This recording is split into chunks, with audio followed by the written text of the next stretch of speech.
Türkmen, Uygur, Tatar, Azer bir boydur. Kara, Kalpak, Kırgız, Kazak bunlar bir... В турецком городе Байбурт, находящегося на северо-востоке страны, состоялся 25-й международный фестиваль культуры и искусства «Деде Коркут», в рамках которого прошли различные массовые мероприятия. Праздники начались с посещения мавзолея Деде Коркута в деревне Масат в Байбурте. Губернатор Алихамза Пехлеван, депутат турецкого парламента Фетани Баттал, мэр Хукму Пекмесчи, командир гарнизона, танкист, полковник Давуд Балебаша, ректор Байбуртского университета, доктор Сельчук Джошкун, представители политических партий, руководители ассоциаций, представляющих город в разных провинциях, народные танцевальные коллективы из разных стран и провинций, а также специально приглашенные гости, ученые, историки и журналисты из Кыргызстана, Казахстана, Азербайджана, Узбекистана, Турции и приглашенные гости посетили могилу Деде Коркут и прочитали молитву. Уважаемые телезрители, сейчас мы находимся в могиле Деде Коркут. Мы полностью передачи посвящали сегодняшней Деде Коркут'u. Şu anda Türklerin ortak atası Dede Korkut'un kabrinin önündeyiz, türbesinin önündeyiz. Мэр города Байбурт Хукму Пекмесчи заявил, что они рады принять гостей из разных городов турецкого мира и страны. Он заявил, мы пытаемся передать культурное наследие, оставленное Деде Коркут, следуя по его стопам. Муниципалитет Байбурт, губернаторство Байбурт и все наши институты рады реализовать эту прекрасную организацию, сказал он. Türk dünyasının muhtelif bölgelerinden şehrimize misafir olarak gelen bütün konuklara Bayburt adına hoş geldiniz diyorum. Teşekkür ediyorum. Депутат Фетани Баттал заявил, что они несут ответственность за передачу национальной осведомленности новым поколениям и сказал: «Мы чувствуем ответственность за поддержание высокой национальной осведомленности и передачу динамики нашей культуры новым поколениям в рамках фестивалей Деде Коркут». В этом отношении мэр Байбурта и губернатор Байбурта каждый год эти праздники повторяют, чтобы углубить наше понимание и способствовать сохранению наших горизонтов на будущее, сказал он. 25. Uluslararası Dede Korkut Kültür ve Sanat Şöleni'nin bugün başlangıcını yapıyoruz. В интервью передачи «Мосдружбы» на телеканале губернатор Байбурта Алихамза Пехлеван сказал, что Деде Коркут является общей ценностью всего человечества. Далее он отметил, у Деде Коркута есть общая ценность и послание турецкого мира и всего человечества. У них есть сообщения, которые охватывают как нашу веру, так и культурные ценности. Произведения Деде Коркут призывают к единству. Общее наследие тюркского мира Деде Коркут, эпические сказания и музыка, как многонациональное произведение, было представлено в список культурного наследия ЮНЕСКО от Турции и был включен как 17-й элемент. Деде Коркут, эпические сказания и музыка, как многонациональное произведение, было подготовлено в модераторстве Казахстана и с участием Азербайджана и Турции. Деде Коркут сотни лет является носителем общего культурного наследия тюркского мира, сформировавшейся вокруг легенд, сказок и музыкальной традиции, и продолжает жить по всей стране, в том числе на северо-востоке Турции. Культура Деде Коркут, состоящая из таких ценностей, как легенды, сказки и музыка, передаваемые из поколения в другое поколение, с одного языка на другой, сохраняет жизнеспособность культурной памяти Турции. Это способствует укреплению культурной связи между прошлым и настоящим, продолжению культурной преемственности, чувством принадлежности и самобытности. Наследие Деде Коркут, чье накопление и ценности переходят границы, чрезвычайно важно как объединяющий элемент в тюркоязычных странах. Пехлеван отметил, что включение ДД Коркута в список ЮНЕСКО имеет особое значение для Байбурта и что гробница ДД Коркут была расположена в Байбурте. Пехлеван напомнил, что в 1995 году в Байбурте был организован Международный фестиваль культуры и искусства ДД Коркут, где вновь были оживлены воспоминания об истории, эпосах и сказках ДД Коркута, общей ценности тюркского мира. После состоялось мероприятие, организованное Ассоциацией деревни Масат на плато Масат. Здесь после вручения наград состоялась концертная программа с участием турецких, азербайджанских и грузинских коллективов, были представлены народные танцы, а также различные угощения национальной кухни Байбурта. Уважаемые друзья, после официального открытия мероприятия состоялся большой концерт с участием Грузии, Азербайджана, Турции и разных стран, который состоялся в горах Байбурта.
25-й международный фестиваль культуры и искусства мудрого предка турецкого мира Деде Коркут продолжился в культурном центре поэта Зихни.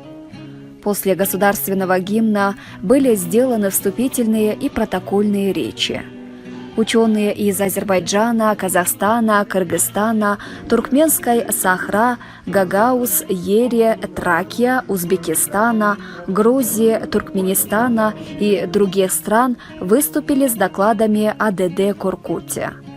Было отмечено, что Международный фестиваль культуры и искусства Деде Коркут стал одним из важных культурных событий Байбурта и всего турецкого мира.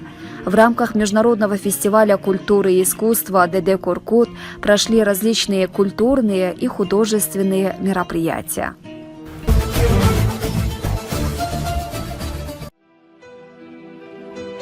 Порой кажется, что в летнем раскаленном Стамбуле нет ни одного уединенного места, где можно спастись от палящего солнца. Но на самом деле оно находится прямо в центре турецкого мегаполиса, районе Султан-Ахмет.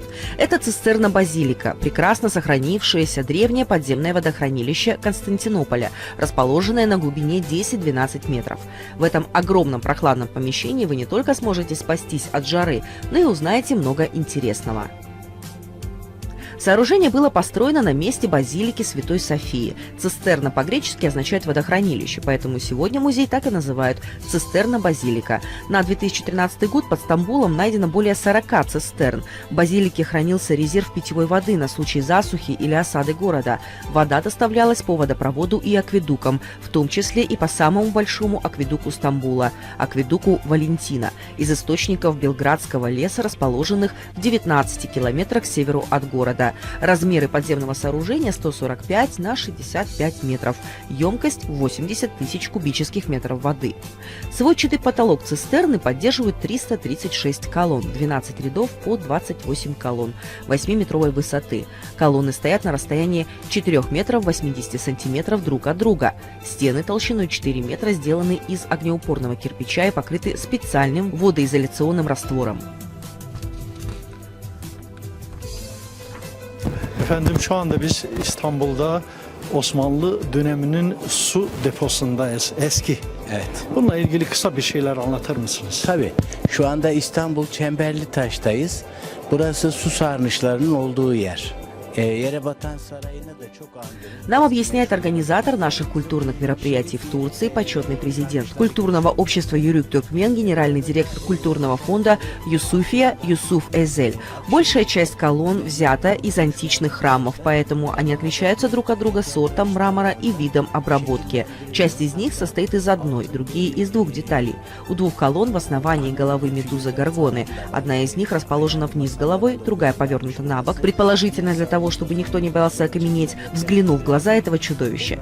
Неизвестно, откуда они привезены и какому древнему сооружению принадлежали раньше. Блок с похожей головой находится во дворе археологического muzея Стамбула. Tarihimizi korumuşlar en azından. Çok güzel olmuş hem de çok güzel olmuş evet. Şimdi bir tarihimize seyahat edelim ve bilgilendirelim bizim izleyiciler. İnşallah. По соседству находится бассейн желаний. Кстати, цистерна-базилика отдельно напоминает дворец, поскольку состоит из 336 9-метровых колонн. Все колонны внешне отличаются, так как были привезены из разных античных храмов. На двух колоннах расположены мраморные головы медузы Горгоны. Историки до сих пор не могут выяснить, откуда привезены эти колонны. Кроме того, ученые точно не знают, почему одна колонна расположена вниз головой, а другая повернута на бок. Возможно, это было сделано для того, чтобы люди не боялись окаменеть, случайно посмотрев в глаза Горгоне. Ведь именно это и могло случиться, если верить мифам Древней Греции. Вода поступала в цистерну по акведукам из Белградского леса, находящегося в 19 километрах к северу от Стамбула, на побережье Черного моря.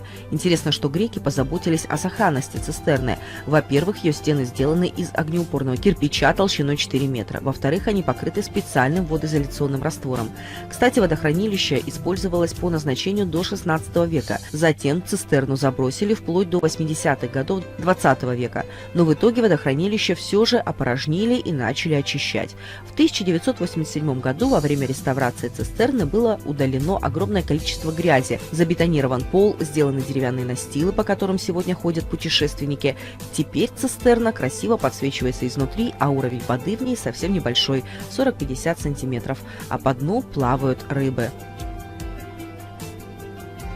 Цистерна активно использовалась до османа. Впоследствии водохранилище было заброшено и сильно загрязнено. И только в 1987 году в очищенной цистерне открылся музей. Здесь есть и свои поверья, которые очень любят туристы. Например, чтобы исполнилось ваше самое большое желание, нужно подойти к колонне слез, украшенной завитками. В один из таких узоров необходимо вставить палец и повернуть его на 360 градусов. Ну а дальше просто ждать исполнения заветной мечты. Кроме того, неподалеку расположен и бассейн желаний, куда путешественники со всего мира бросают монетки, загадывая желания.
Бурса с населением 2 миллиона человек является четвертым по размеру городом Турции.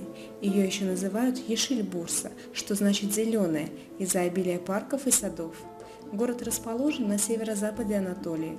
Он распростерся на северо-западных склонах горного массива Улудаа, у окраины равнины всего в 20 километрах от Мраморного моря. Исторически город был знаменит своими персиками, шелком и каштанами. Впоследствии здесь развилась тяжелая промышленность, которая изрядно подавила эти традиционные промыслы. В 2014 году Бурса вместе с селом Джумал-Газык была принята ЮНЕСКО в список объектов, представляющих особую культурную ценность.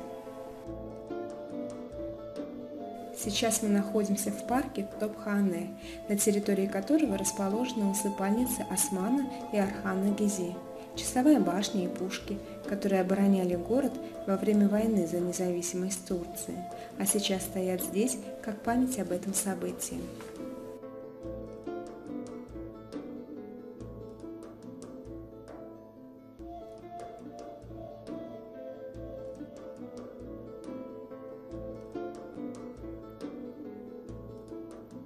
Башня с часами, кстати, часы электронные, построена в 1906 году, ее высота 65 метров, она использовалась в качестве каланчи.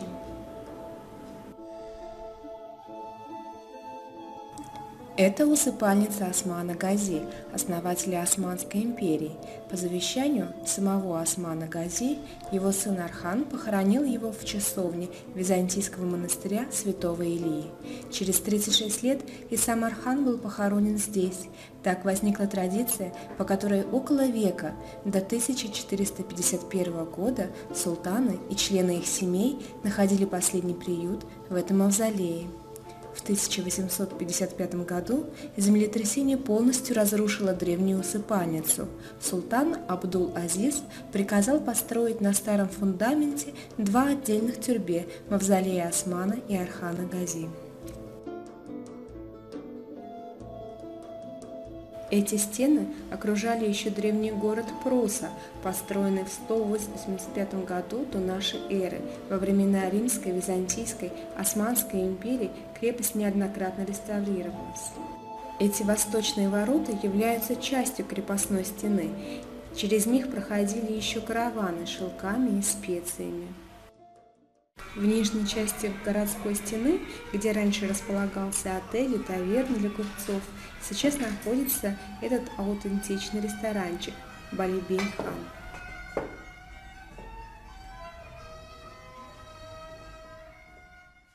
395 по 1326 год город принадлежал Византийской империи.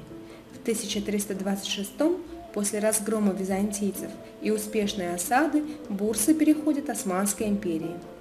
С 1326 по 1365 год Бурса является столицей молодого османского государства.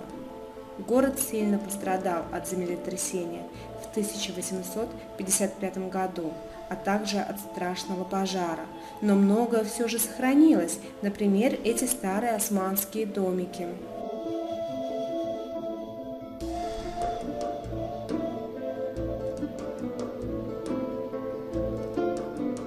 В Бурсе, как и в любом турецком городе, на каждом шагу можно встретить закусочные, кафе, ресторанчики. Нужно обязательно попробовать знаменитые бурсовские мясные блюда. Искендер, блюдо из говядины, котлетки на толстом лаваше, а из сладкого – каштаны в сахарном сиропе. Итак, мы продолжаем наше путешествие по Бурсе. Мы находимся перед домом-музеем Ататюрка. Когда Кемаль Ататюрк приехал в Бурсу в январе 1923 года, этот дом был куплен губернатором города и подарен лидеру турецкого народа. С того дня Ататюрк, посещая Бурсу, останавливался в этом доме. 29 октября 1973 года, в годовщину 50-летия Республики Турция, дом был превращен в музей и открыт для посещений. На первом этаже здания располагается гостиная, столовая и комната отдыха.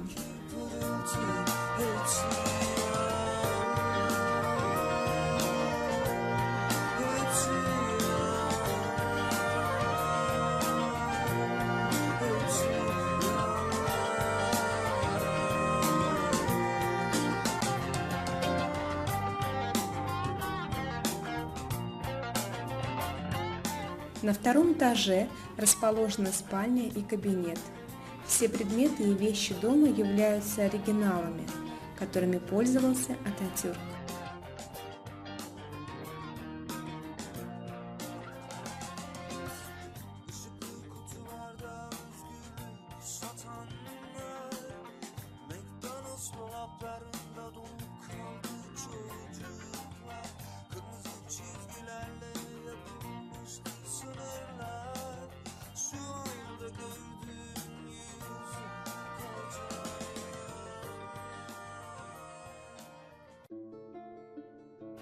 От дома-музея Ататюрка мы направляемся к Зеленой мечети, точнее к усыпальнице рядом с ней. Она построена Челеби султаном Мехмедом в 1421 году. Восьмигранное здание, перекрытое полусферическим куполом, отражает характерный стиль. Внутри мавзолей отделан плиткой чини, являющейся ярким примером техники тиснения и глазирования. Саркофаг Челеби султана тоже оформлен чини, мраморные изразцы являются образцами каллиграфического искусства. И последней достопримечательностью, которую мы посетим в первой части нашего путешествия, будет памятник Карагёзу и Хадживату, героям турецкого театра теней, похороненным здесь. По легенде, эти двое работали в Бурсе на строительстве одной из мечетей во времена правления султана Баязида I. Во время работы они так хохотали и заразительно шутили, что все вокруг не могли работать от смеха. Султану это не понравилось, и он приказал казнить шутников, но позже он пожалел о содеянном и попросил шейха Куштари, своего духовного наставника, как-нибудь свернуть их к жизни. И тот, в свою очередь, воскресил Карагёза и Хадживата в виде теней. Он вырезал из кожи их изображения, начал играть ними за белой тканью со светом. Таким образом, повторяя их шутки, осуществлялось развлекательное представление для падишаха. Много веков назад рожденный в Бурсе театр теней Карагёз распространился по всей стране, и в наши дни в Бурсе ежегодно проводится фестиваль театра теней Карагёз. По дороге в Улудан, в деревне Инкая, кстати, самой первой османской деревне, растет 600-летний платан. или чинар, его второе название. Дерево имеет 13 скелетных ветвей. Высота его достигает 35 метров, диаметр ствола 3 метров. Платан с кроной в 9,2 метра является одним из самых старых в Турции. Но посидеть под его кроной в тишине и выпить чашку чая не получится. Здесь всегда много туристов во главе с громкоговорящими экскурсоводами. Здесь же местные рукодельницы продают свои вязаные шали, пинетки, детскую одежду и многое другое.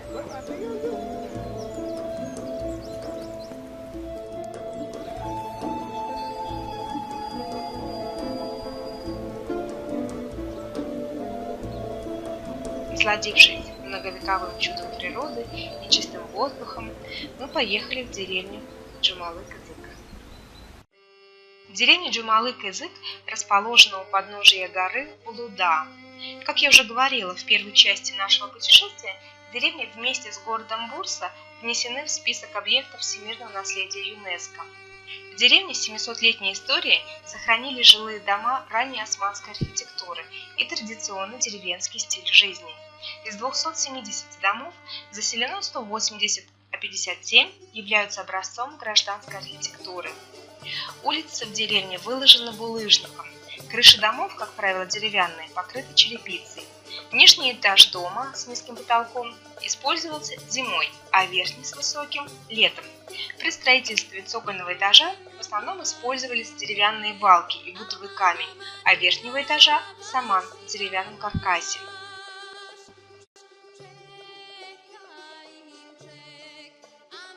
Кухонная утварь, различные сумочки, четки, часы, носки и даже матрешки.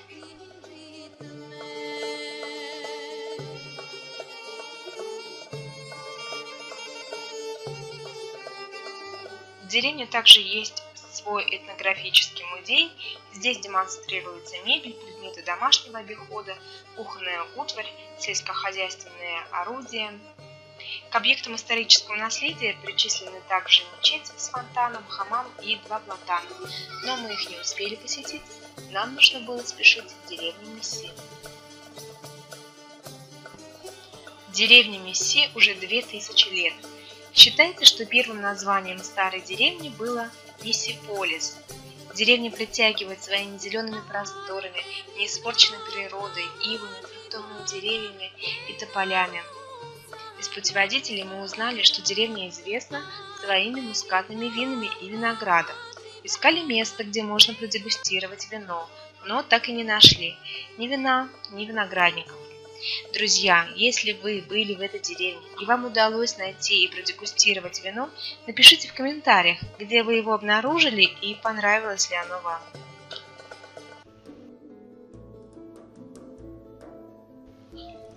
Из деревни Месси мы направились обратно в Бурсу, в музей Тофаш. Это Бурсовский музей анатолийского транспорта. Он расположен на старой фабрике по производству шелка, отреставрированной в период с 1998 по 2002 год. Рядом с фабрикой находится старый хамам Умурбей. Он построен в 1430 году, и это здание используется сейчас под выставки. В музее Тофаш в хронологическом порядке расположены анатолийские средства передвижения. Сначала мы увидим колесницы военные, относящиеся к римскому периоду. Этим колесницам 2600 лет. Они найдены недалеко от Бурсы в захоронениях. Ранее было принято хранить полководцев вместе с их колесницами. До 2002 года эти экспонаты хранились и выставлялись в археологическом музее, а затем перешли в этот музей. Здесь же воссозданы мастерские по изготовлению лошадиных сбруй, колес, мастерские по ремонту повозок.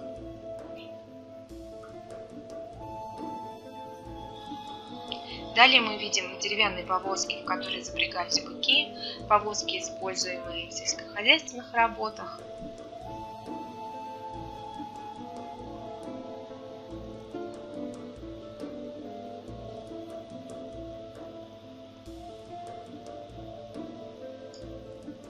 И И последнее из деревянного транспортного наследия – фаэтоны и брички.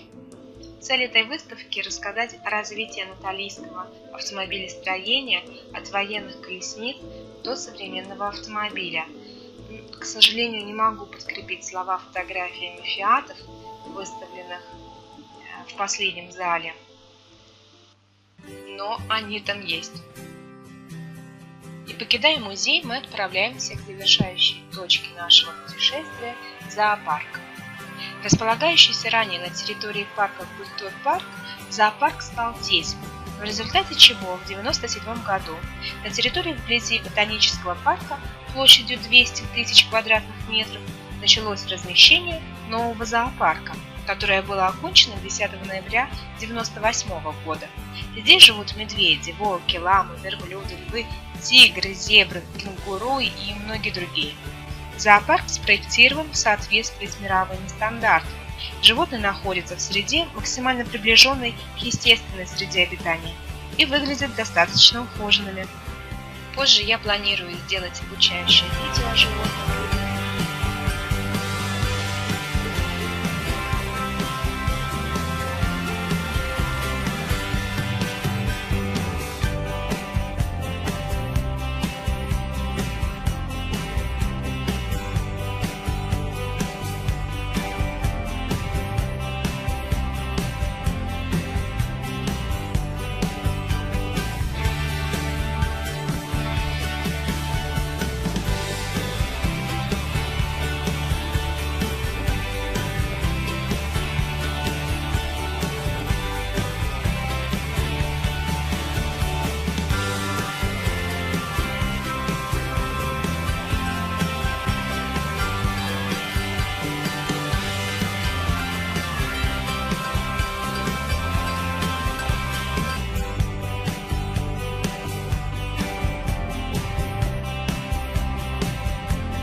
Бурса – удивительный город, и еще много неувиденного и нерассказанного о нем осталось.